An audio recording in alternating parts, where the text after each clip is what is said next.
forth scales of revelation. I would know the weight of your souls.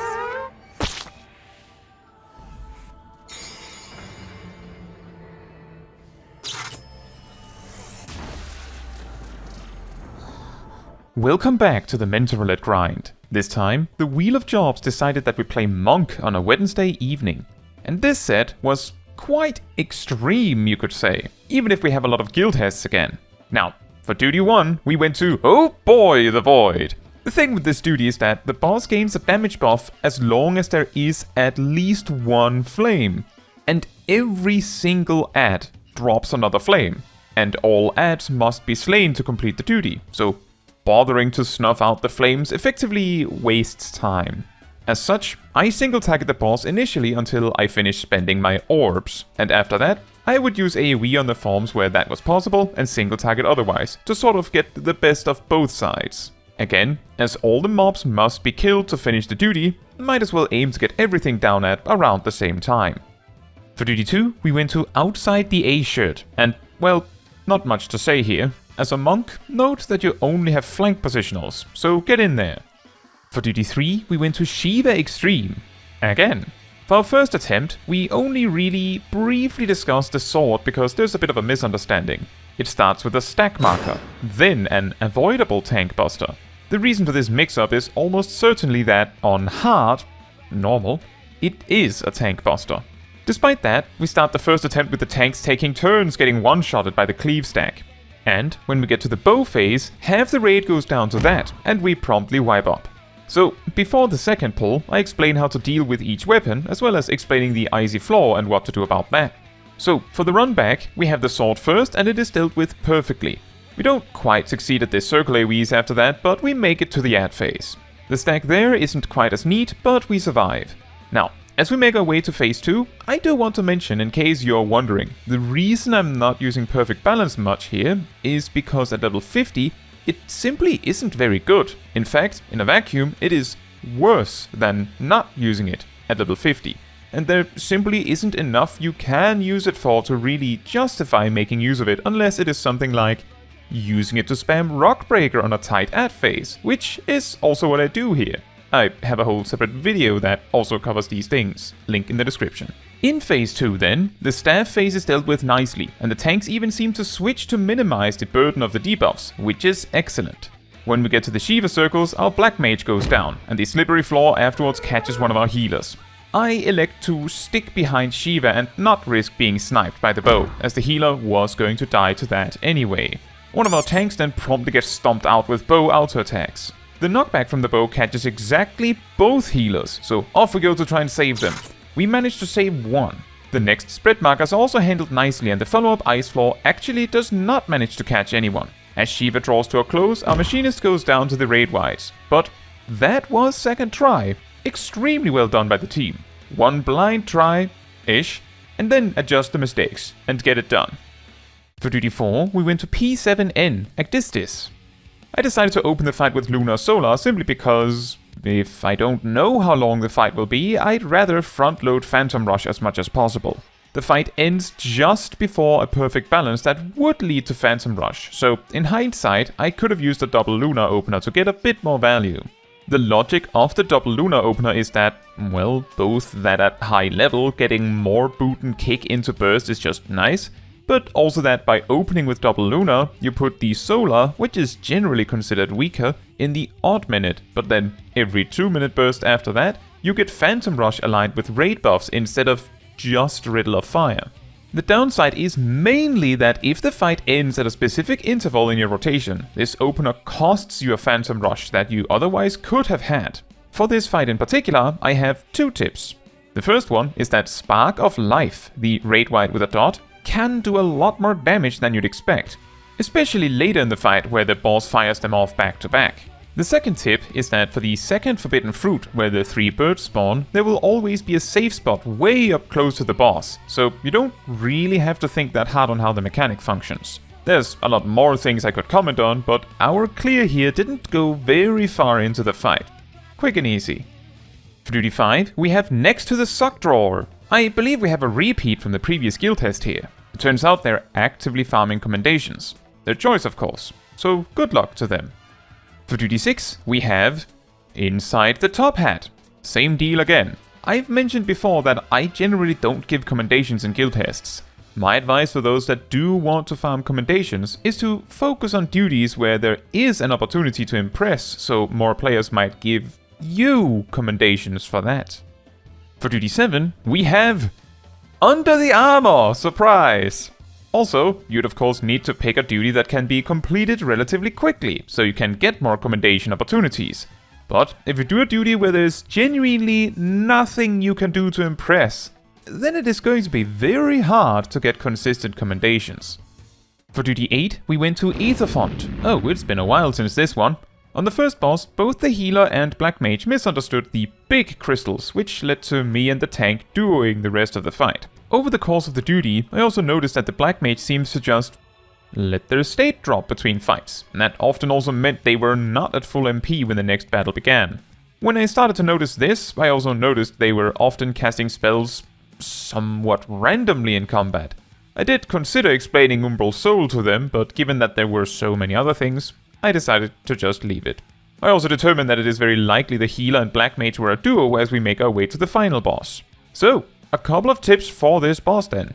Whenever it brings up the crystals in the back of the arena, each crystal corresponds to a specific platform, so you can actually predict where they will be aimed before they even start aiming. Similarly, the boss only has one of each crystal, so if the mechanic comes up a second time, I don't think it can target a platform already targeted previously.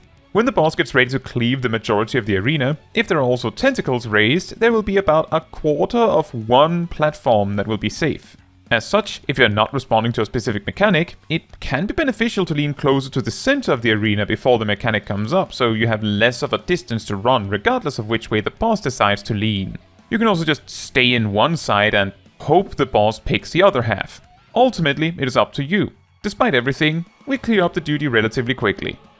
For duty 9, we went to Leviathan Extreme, and it turns out Mehadi and Inori knew me. Hello! Similar to the Shiva run earlier, we start with one try just to see how it goes. It takes a while before the tanks really figure out having one on the tail, but we do get it down. We eventually wipe to a very unfortunate combination of mechanics that takes out way too many players for us to recover. On the run back, just as I'm about to explain some of the mechanics, our Dark Knight decides to just pull again. So, on the second attempt, the team is quick to deal with the first wave tooth. The rest of the ads go down quick as well. By the way, really weird tip. If you're a job with positionals, remember that the backside positional, and at least half of the flank positional of Leviathan, is on the tail. As the railing goes down, Inori falls off. Quite randomly, a tank limit break is used here. Huh, I didn't notice that before. We go to clear up the next set of apps, which goes well enough. Leviathan hops away while we round up the wave spumes, and Zoria falls off the platform. Also, a quick reminder that the stacks the healers are building comes from direct healing the tank tanking the tail. Optimally, you'd want to sort of alternate which healer prioritizes that tank so that neither healer goes up to 10 plus stacks. Also, remember that upfront AoE healing would also count. We make it to the point where Leviathan becomes invulnerable, and the second tidal wave happens somewhat safely. The final wave tooth comes up, but due to its rather awkward position, it gets really difficult to finish it off. I end up choosing to run in to try and finish it, expecting no one else to do it, which gets me feared. In the time before I get up again, we had a tank and 2 other DPS die, but Leviathan is almost dead himself, so we can quickly round this up, even if both healers fall off. Again, 2 tries. Well done to the team. And finally, for duty 10, we go to face Sophia Extreme, and Mehadi and Inori are here too. Dustsucker, who has participated in some Leviathan Extremes previously, is also here. Initially, we work on figuring out some of the mechanics in the first attempt, but one of the tanks and a DPS decides to bounce. Fair enough. Our proper progress starts once we get some replacements, which included Memo, who also knew me. So there is a lot to this fight, so let's talk about some of the key parts. The first daughter mechanic is a heavy knockback, so you need to get over to it and aim yourself towards the furthest corner, or use knockback immunity. Throughout the fight, Sophia will also summon clones that will copy certain attacks from her, which can include a circle AoE, a donut AoE, and a cone. And keeping track of which gets which is crucial for surviving. In the intermission, there are 3 ads, with each their own important mechanics. The second Demiurge, the caster, will use a gaze mechanic reasonably early and should always be targeted first. The third Demiurge, the Lancer, will put down frostbite fields after a bit and should be focused second. Often, he's pulled way off to a side so that if he does put down a field, it is away in a corner. The first Demiurge, the sword and board guy, will use a line AoE that most easily is dealt with by simply letting the targeted player take it and become a zombie for a while. However, if you kill them in order of 2, 3, 1, then a solid group can kill each of the ads before their problematic mechanic happens. Oh, also, the first Demiurge also has directional parries that knock back and can kill you as a result. Right, after this, the scales of revelation come down, hitting the left side first, then the right side. This can be knockback immune, but simply running to the far right side is fine. If the zombie player is targeting you, exaggerating the movement a bit further so they follow you out to safety is recommended. Every time the scales of revelation come up, the way they work is that the arena tips in the direction where more weight was applied by the meteors. Orange beam means a value of 1, blue beam means value of 3. What really matters though is that consistently the heavier side will be the one with blue beams, so what matters is how much heavier it is. This is because as the fight progresses, Sophia will sometimes have various things waiting for you as you slide across, like a line AoE happening at a specific point, so it matters where you slide to. She also typically has a half-room cleave on the long end of the arena. She'll also continue to use the clone mechanic from earlier, and at some point will overlap this mechanic with baited proximity AoEs, so going to the safe spot too early can be a problem. Finally, she will charge up a wind attack, which is a tank buster with a nasty debuff that makes her auto attacks very painful, requiring a tank switch. Now, for our first attempt, we wiped due to both healers getting bonked by proximity AoEs. For the second attempt, a while later, we get into the ad phase very awkwardly, so we sort of wipe out as the second phase begins. For the third attempt, both of our healers slip off the arena on the first proper scales mechanic. I feel like I should briefly mention here that I'm not intentionally singling out the healers. It's just that genuinely anyone else dying is something we can recover from, but if both healers go down, it's over. You could call this foreshadowing. For the fourth attempt, we push very hard, but the compounding mistakes add up. Notably, every tank buster pretty much meant a tank death, and many Vuln stacks ended up on the healers, so eventually a raid wipe cleaned out most of the raid. For the fifth attempt, we once again wipe out as the second phase begins due to healers falling off, unfortunately. For the sixth attempt, well, let's take the play-by-play. First, we have the clone mechanic with a cone and circle AoEs. We run to the safe spot and the intermission begins.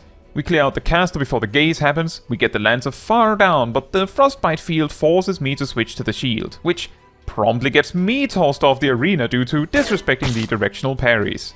By the time I can see again, the phase is finished up and the raid prepares to receive the scales. Interestingly, corpses don't slide very far on this. Phase 2 begins with the first set of scales, and by that point, we suddenly only have 2 DPS, a tank and a healer left standing. Whoops! Inori gets up Mihade as raid wights are coming out, and just as Inori goes down, Mihade comes back. Dustsucker is hit with a tank buster, expecting the worst, they use Holmgang preemptively. The good news is that most of the time, Sophia will only attack a couple of times before getting distracted doing a new mechanic. This is exactly what happens, although we don't quite keep track of the other mechanics happening around us, so just as Inori comes back up, they immediately drop again. Mihade tries hard to find a window to raise Inori again, while Dustsucker takes another tank buster, but again, Sophia gets distracted dealing with scales, giving just enough time that Dustsucker might survive. In yet another tragic turn of events, Inori gets up just as they get tossed off the arena again, but not so fast. Inori also managed to raise Mac as they flew off. And Mihade raises Inori one more time as these scales resolve. Here comes another tank buster, and Mac is just a moment too late to taunt, so Dustsucker finally goes down. More scales. Take note of how I position myself slightly closer to the center, because I counted the meteors and noticed the head shooting a laser beam a bit ways across. Also keep in mind that if you see something like this and can't math out where to stand, knockback immunity works if available. Mihade gets Dustsucker back up again, just as they themselves go down. And another tank buster's incoming that kills Mac outright, but just in time, Dustsucker comes back to take over. Inori brings back Mihadi immediately, then comes the white and dark balance mechanic. The way this works is that you need to stack with a player of the opposite color. You need to bring balance. If you stand with someone of the same color, bad things happen. And right after, a knockback daughter comes by, taking out Inori. Another tank buster hits Dustsucker, and before Sophia can finish the job, she gets distracted with the balance thing again. Mag is brought up once again, but in the confusion is a bit slow to taunt. The clones also appear here, and this is when she puts the baited proximity AoEs. But it is possible to somewhat resolve both things despite placing them wrong. This does lead to Inori going down again, alongside Dustsucker. But as the balance mechanic comes in again, did you see it? Limit break time. Raid Wides come in. And a tank buster, but this time it is handled properly. The scales of revelation are brought in once more, but everyone survives. Another raid wide we all survive, and another tank buster that is handled with no deaths. Sophia desperately tries the scales again, but we are not falling for it. And Sophia finally goes down. What an amazing performance. Although I feel a bit sad for Yuki, Tomazina and Memo, who spent the vast majority of the fight flat on the floor. There was not much else that could be done with the amount of deaths we had. What an amazing finish to a Mentor set. I don't think I've ever been this close to a wipe in a Mentor Roulette, only for it to turn around so perfectly right at the finish. Absolutely incredible. At this point, we now have 1 tank, 1 healer, and 7 DPS remaining on the wheel, so the probability of a DPS is still over 70%. We also reached 566 on the achievement. Now, that is all for this video. Thank you so much for watching. If you would like to support me and my channel more directly, you can become a member like these wonderful people here. You can also alternatively support me through Ko-Fi, link in the description. You can also support the channel by letting the YouTube algorithm know by liking the video, leaving a comment, subscribing, sharing, and hitting the bell to get notified when next I post a video. Fun fact, each of Monk's AoE combo steps have actually changed a bit over the years. Arm of the Destroyer used to apply an AoE silence for just a second when used in Oppo Oppo. 4-point Fury didn't even exist until Shadowbringers, and when it did, it extended the damage buff monks used to have, until it was changed to just apply it in Endwalker. Rockbreaker mainly changed in its shape. It used to be a frontal cone, which probably explains the animation a lot better.